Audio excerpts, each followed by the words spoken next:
Hello everyone, welcome to Poseidon's Gaming Emporium. I'm here on my practice rig and I'm going to show you the release and grip that I use for a throw that I call the swordfish. It uses a 5-6-4-1 split dice setup, and I'm going to show you how I do it. Use this to set you up here. Once again, 5-6-4-1 split. You can split it north or south. I've talked about that before. I kind of let the dice tell me what I want to do. Okay. Normally I play on a $5 table. I'm just going to probably mark these with just white chips on my points. I'm not going to count out the money. It's just a demonstration. I'm not even going to log it.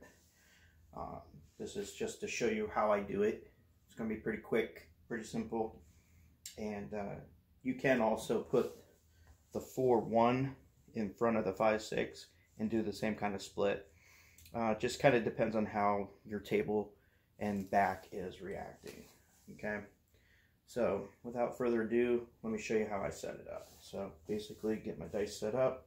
I'll do it the traditional way, which is 5-6-4-1. Right? I'll basically clack the dice together. If they go north-south, then I go north-south. If they go south, I go that way. Okay? So they were pretty straight. So I just come straight down over the top, right? Split the dice pretty much right down the middle. You can have them off just a little bit if you want. But really, it's just all the way to the table, right? Put your fingertips on the table. Light grip, light grip. And I want you to think about throwing a dart, okay? Throwing that dart like a basketball shot. Okay, and that will just let these things kind of just float.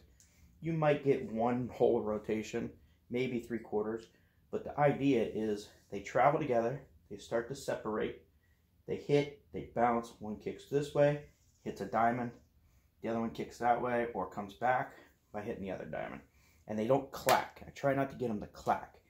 If they clack, it can mean trouble. Okay, so I'll show you how I do it. Stick left one. I'm hoping I can get this right. Right down the pass line, okay? I just hold it out. I look at it, right? Remember, try to keep it below the eyes of the stick man or any of the dealers. It has to stay below their eye level. So you can't just lob them. You lob them, they're going to yell at you. They're going to give you once, maybe twice, and then they're going to take the dice from you. You don't want that, okay?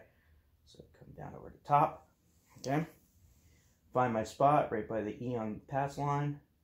I bring it in, right? I cock it in. So I'm looking, I block them, I bring them in, and I push. I push, okay? It is so key to push. If you don't push and you start rotating them, they're going to give you a different result. And I'll even demonstrate that if somebody wants to see it. So bring it in. Push. See how they started to come apart? I hit a 7 because of the kick to the side, but it's when I'm trying to demonstrate it, it's hard for me to actually make that work the way it's supposed to. But anyways, it does work. Okay. So once again, here I'll focus a little better. Bring it in over the top. Pick my spot. Bring it in and push way offline, another 7. Right? You really got to bring it in between here and here. You can't wander too far. Okay? You can't get too close into the 2. You got to be either up against the wall or you got to be back. Otherwise, it's going to ring up. Okay? So now I'm really going to dial it in and not talk on this throw. Just because.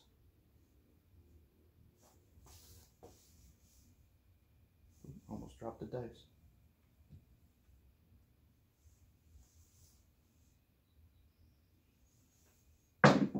It clacked, but I got a 6. Easy. So,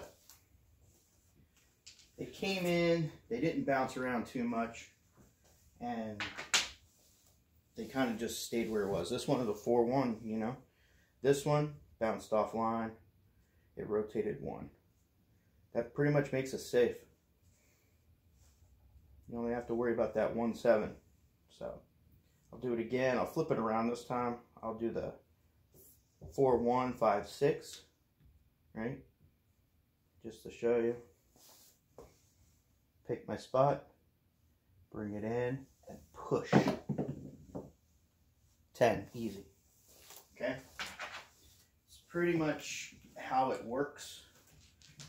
And if you work with this one, you can't drive them low. Okay? If you drive them low, they're going to roll too much. They're going to start getting all over.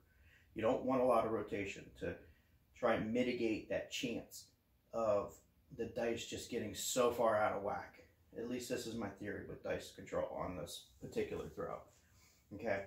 So, can't drive them low. You don't want a lot of bouncing and crashing. You don't want them to clack if you can help it. And then you don't want to be too close in dead man zone, but you don't want to be too far away either, because then it gives it too much time again. Okay? But you got to elevate it. You got to elevate them. And they just got to hit, bounce, and come out. Hit, bounce, and come out. Normally, they travel together.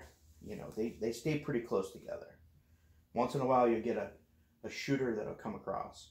If you do, 50-50 shot, really. Back to the 5-6-4-1.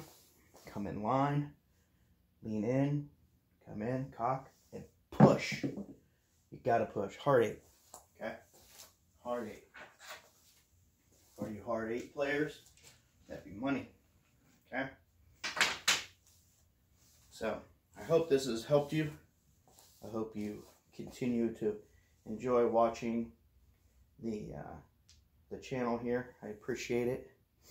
And please, by all means, you know, hit that like button, subscribe to Poseidon's Gaming Emporium.